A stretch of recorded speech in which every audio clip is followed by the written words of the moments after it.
At a mortuary, a woman named Rebecca is working as an intern, performing her final embalming procedure under the supervision of her mentor, Raymond. During the process, Raymond notices scars on her wrist, which Rebecca quickly hides, and he also sees the corpse's toes twitch, though he chooses not to mention it. After she successfully completes the procedure, Raymond praises her and confirms that she has passed. Later, Rebecca puts the body away and cleans up the prep room. She then goes down to the basement to restock supplies, but the place is dark and unsettling, making her hesitate. Suddenly, Rebecca's startled when she saw Raymond in the basement. He questions Rebecca about why she is in the basement, and she explains that she came to restock the fluids after noticing they were running low. However, Raymond firmly tells her there's no need to come to the basement, as supplies are available upstairs. After Rebecca leaves, Raymond looks back nervously, revealing a strange creature lurking in the basement before he quickly locks the door. In the office, Raymond congratulates Rebecca on completing her training and becoming a full-time employee. He offers to make a toast for her achievement, but Rebecca politely refuses, saying she doesn't drink. Raymond then explains that from now on, she will mostly be working on her own, handling the embalming procedures, while he focuses on the business side. He tells Rebecca that she will mainly work day shifts while he will handle any night emergencies. Rebecca offers to help at night as well, but Raymond firmly refuses and says he doesn't want her to get exhausted, suggesting she should enjoy her time since she's young. During their conversation, Rebecca suddenly gets a headache and feels uneasy.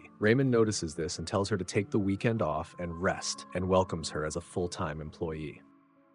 At home, Rebecca drops her keys on the table and goes to the bedroom to change. When she comes back, she is shocked to see that the keys are missing, but she doesn't notice the strange symbol that has appeared on her notebook. After looking around, she finds the keys placed on another table and leaves for her weekly support meeting. At the meeting, Rebecca shares that she has completed 1 year of sobriety. She talks about how difficult it has been to face the shame and pain from her past addiction, and she thanks everyone for their support, and Rebecca's sponsor, Kelly, tells her to be proud. After that, as Rebecca walks back to her seat, she suddenly notices a creepy man sitting in the back, quietly whispering her name, making her feel uneasy. After the meeting, Rebecca sits alone in her car, struggling with her addiction and dark urges. She drives to a shady area and almost approaches a dealer to buy again, but at the last moment, she gathers the strength to stop herself and drives away. While on the road, she receives a call from Raymond, who apologizes for the sudden change of plans and asks her to come back to the mortuary. He explains that several bodies have just been transferred from the city morgue and he won't be able to handle them himself. Although she wasn't expecting to work that night, Rebecca agrees, seeing it as part of her job. Minutes later, Rebecca arrives at the mortuary and checks the notes, which say that the bodies must be both embalmed and cremated. This confuses her, but she decides to follow the instructions anyway. She puts on some music to calm herself and begins working on the first body, even talking to it as she notices strange, fresh wounds. After finishing the embalming, she turns off the music and completes the paperwork. However, she doesn't notice the body slightly moving its head and opening its eyes, and a strange symbol also appears on the file without her realizing it. Once everything is entered into the system, she places the body into the incinerator. Afterward, Rebecca goes to the supply closet to get more items, but she suddenly starts feeling dizzy. When she finally snaps out of it, she realizes she is already sitting at the table with no memory of how she got there. Just then, the phone rings, and she quickly goes to answer it, not noticing another strange symbol that has appeared on a nearby file. It is Raymond calling to check on her. Rebecca tells him that everything is going fine, although the storm is causing some issues with the lights. Raymond asks if she needs any help and tells her to call him if anything goes wrong. Rebecca assures him that she will be fine. After the call, Raymond is seen drawing something on his body. Meanwhile, Rebecca goes back to work and starts moving the second body, but suddenly the power goes out. Noticing that her phone battery is low, Rebecca goes to find a candle for light. As she leaves, the body behind her slowly moves its head. She heads to the office and searches through a drawer where she finds a small box with a candle drawn on the lid. Inside, instead of a candle, she finds paper strips. She lights one of them and uses it as a source of light. When she returns to the body, she notices that one of its hands has moved, so she calmly places it back, thinking nothing of it. However, she doesn't see the strange symbol glowing on the wall behind her and the body subtly moving under the sheet. For a brief moment, the body even smiles, revealing its eerie white eyes. After finishing, she places the body into the incinerator. Then Rebecca brings out a third body, which is covered in severe cuts and bruises. When Rebecca hears a strange noise, she leaves the prep room to check the office. Meanwhile, the body behind her opens its eyes and slowly moves its head as another strange symbol appears on a nearby paper. In the office, Rebecca Rebecca sees a shadowy figure moving in the darkness, making knocking sounds. Thinking it's Raymond, she calls out to him, but the figure suddenly disappears when she blinks, making her believe it was just her imagination. However, when she returns to the prep room, she is shocked to find that the body is gone. Just then, the phone starts ringing again. She answers it, only to hear a disturbing voice saying that everything is her fault. Terrified, she hangs up, but the phone keeps ringing nonstop. As she steps away, she touches her face and suddenly notices blood on her hand. She quickly takes off her coat to cover the injury, but when she looks again, the blood is gone. The phone continues ringing, so she finally answers it again. This time, the caller says he wants to report a missing person. Rebecca slowly realizes that the voice belongs to her father, Ben. He talks about his 14-year-old daughter, Rebecca, who has gone missing, which triggers her memory of the night she passed out near a lake after drinking too much. Since the police told him to wait 24 hours before filing a report, her father went out to search for her himself, and that was the night he died. Rebecca is overwhelmed with guilt as she remembers this. After this, she has a terrifying vision of a strange creature, and the shock causes her to lose consciousness, and she suddenly wakes up in her bed. She looks at herself in the mirror, trying to understand what happened, but then hears loud knocking on her door. As she steps out, the mirror behind her fogs up and a message appears saying, "Let me in." She opens the door and finds Kelly, who immediately scolds her, thinking Rebecca has relapsed. Rebecca insists she didn't take anything and doesn't even remember coming home or calling her, but Kelly doesn't believe her. This pushes Rebecca into an emotional breakdown. When Kelly tries to comfort her with a hug, Rebecca suddenly grips her too tightly. Kelly gets scared and pushes her away, only to see Rebecca's eyes turn yellow. Terrified, Kelly tries to escape. In a violent outburst, Rebecca attacks her, throwing her around the kitchen. She bites off Kelly's finger and then stabs her in the ear with a bottle opener, killing her. Moments later, Rebecca snaps out of it and is horrified by what she has done. Panicking, she washes the blood off and immediately calls Raymond for help. On the phone, Raymond asks her to explain everything and then tells her to return to the mortuary, saying it's the safest place for her. Rebecca refuses at first, angry that he knew something was wrong and didn't warn her. But Raymond insists he can help her and that she is a danger to others if she stays away. As Rebecca is still processing everything, she suddenly sees Kelly stand up again. Shocked, Rebecca turns and runs, only to find the real Kelly standing at the door, completely unharmed. She realizes that everything that just happened was a hallucination. Ignoring Kelly's concern, Rebecca panics, gets into her car, and drives back to the mortuary.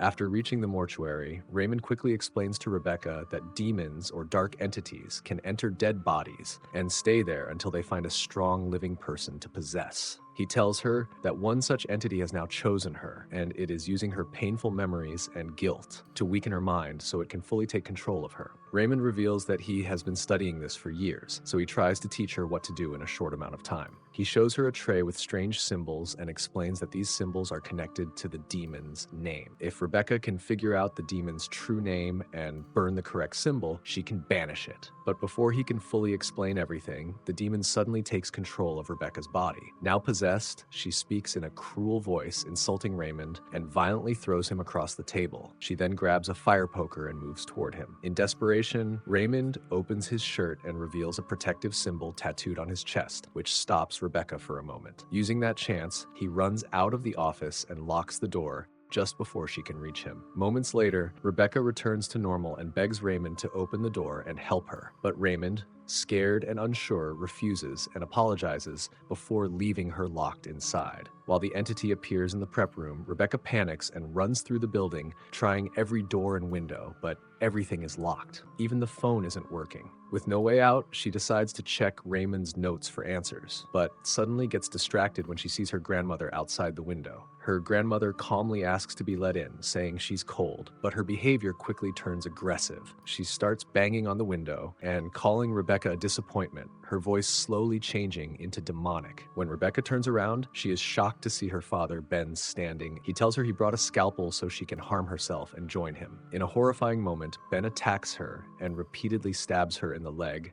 But suddenly, Rebecca snaps out of it and realizes none of it is real. It was all a hallucination. She looks down and understands she almost hurt herself, so she drops the scalpel in fear. Just then, Ben appears again in the hallway, and threatening that she will die as he slowly approaches. Terrified, Rebecca runs into the next room, locks the door behind her, and hides. While Rebecca hears multiple whispering voices around her announcing her death, Raymond tries calling the mortuary, but he gets no response. Meanwhile, Rebecca looks through the window and realizes that Ben is gone, and strangely, the missing body has returned to its place. Trying to stay calm, she sneaks back into the prep room and gathers supplies to stitch her injured leg. As she works, the body suddenly sits up, but when she looks at it, it lies back down as if nothing happened. After finishing the stitches, she hears a voice telling her to cut. Under the influence, she picks up a scalpel and walks toward the body. It suddenly wakes up and struggles with her. In the fight, Rebecca grabs a fire poker and stabs the body in the neck, but the demon inside is too strong and easily pulls it out. Thinking quickly, she uses wire to tie the body down while it laughs in a disturbing voice. At that moment, she answers a call and Raymond continues explaining what she must do. He tells her that she has to offer her own blood because the entity feeds on suffering. Following his instructions, Rebecca cuts her wrist and pours her blood onto the possessed body before pushing it into the incinerator. But instead of ending, everything goes wrong. The incinerator suddenly explodes, throwing Rebecca across the room. A flashback suddenly shows a young Rebecca strapped to a hospital stretcher. The teenage girl turns into her present self, and Rebecca realizes she is now trapped inside the incinerator. Panicking, she keeps telling herself that it isn't real, and after a moment, she snaps back into the prep room. Shaken, Rebecca calls Raymond and tells him that the plan didn't work, but Raymond reveals that he never spoke to her, making her realize that the instructions she followed were part of the demon's trick. He then tells her that there are recordings in the basement storage room that can explain everything. However, as she listens, his voice suddenly changes into something disturbing.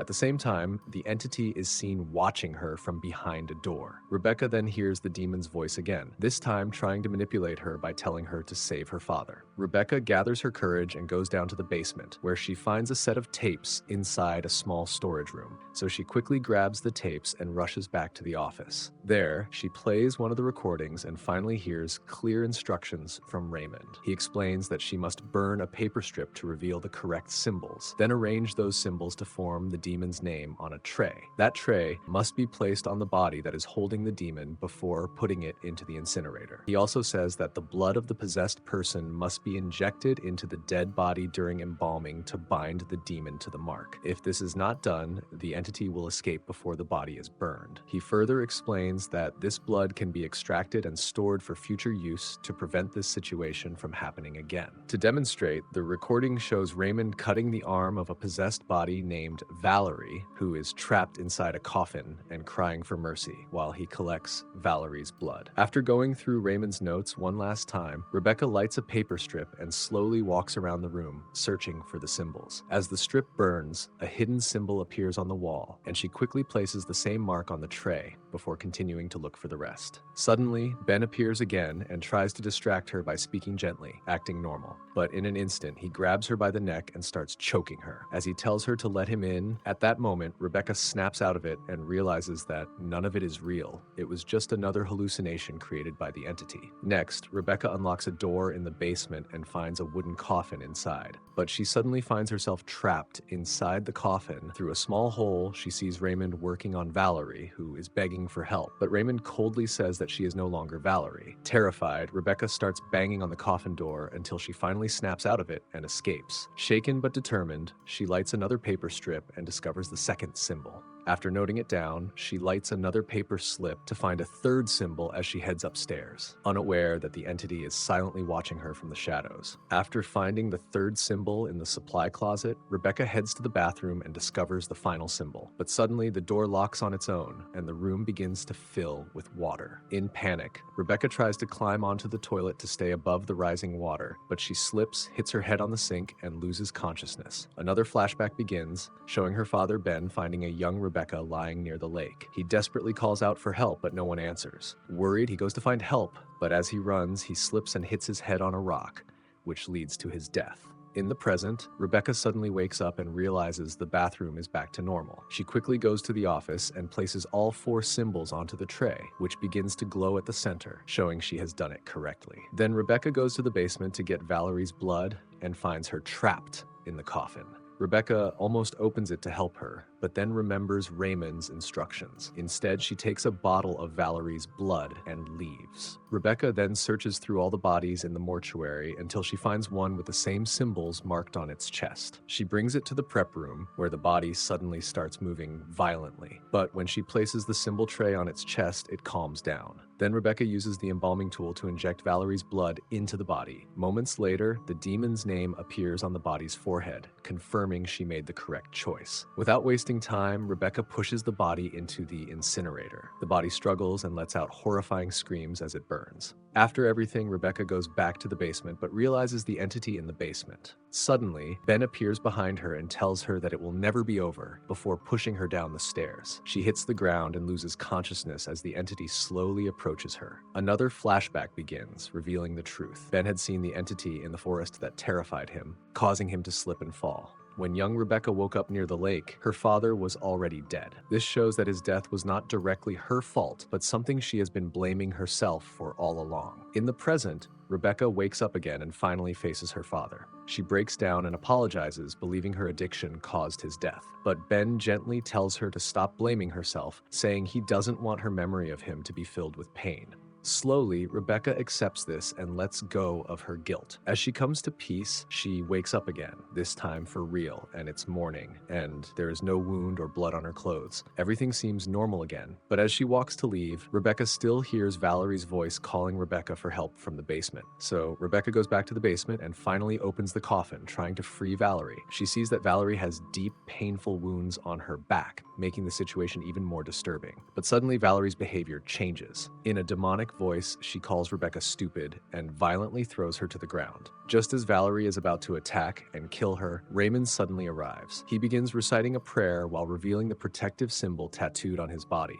The power of the ritual forces Valerie back, and she is pushed into the coffin again. Raymond quickly shuts and locks it, trapping her inside once more. Later in the office, Raymond apologizes to Rebecca for making her face the demon alone. When Rebecca asks about Valerie, Raymond explains that the person in the basement is no longer Valerie, as she died long ago, and what remains is something else. He admits that he keeps her locked up to take her blood, which is necessary as a reagent to stop future possessions. He also reveals that many other employees before Rebecca didn't survive, and he spent years trying to find a solution, but this was the only way he could prevent more deaths. Rebecca is disturbed by this and calls it cruel, even accusing him of using Valerie just to survive. But Raymond points out that Rebecca also used Valerie's blood to save herself, showing that in the end, she chose survival too. He explains that he cannot bring Valerie back, and he cannot bring himself to end her suffering either. He also reveals Rebecca will never truly be free from this experience. But if she stays, he can teach her to be stronger. Refusing to accept such a life, Rebecca leaves the mortuary. However, outside, she sees the presence of the entity again, even near a peaceful place where children are playing. Realizing that Raymond was right and that she can't escape this, Rebecca turns back and walks inside, finally accepting her new reality and her role at the mortuary.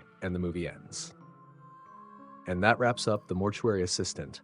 If you enjoyed this recap, don't forget to like, share, and subscribe, and hit the bell for more chilling movie stories. Until next time, stay curious and stay safe.